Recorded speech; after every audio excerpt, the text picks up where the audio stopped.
station. Hmm. Hindi pwedeng hindi ko pupuntahan tong milk tea station na to.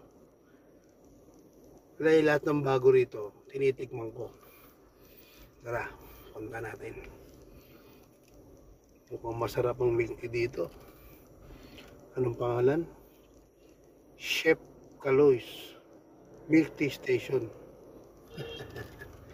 Tara, punta natin. Parada lang tayo.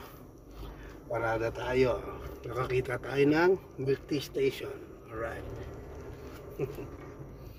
Parada tayo. Good morning mga kasibat. Sa paglalakad natin ngayon dito sa may Aurora Corner Shuttle, may nakita ako at napansin ako na bagong bukas na milk tea station dito. Ayan, kaya pupuntahan natin. Siyempre, mahilig tayo sa milk tea. Ngayon, nagulat ako. 25 pesos. Ibig sabihin, starting pa lang sila. Kaya pinapatikim nila kung ano meron sila.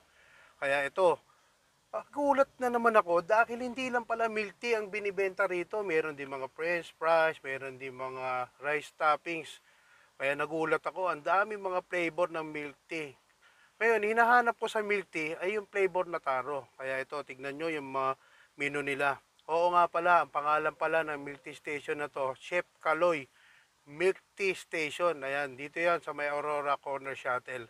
Oo nga pala, kasama ko nga pala dito ang aking kaibigan na si Kenny.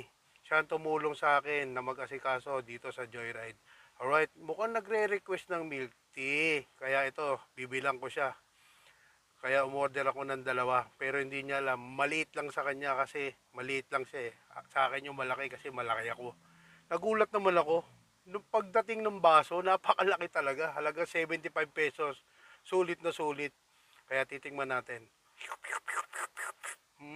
Sarap. Napakasarap. Parang meron talagang kagaya. Pero kayo na humusga pag nabili nyo to. Napakasarap talaga. Ayan oh.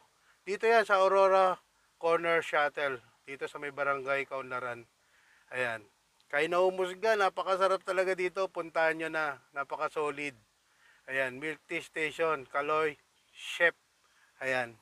Chef Kaloy. Ayan. Milk Tea Station. Alright. Nagkakamali pa ako. Salamat. Alright.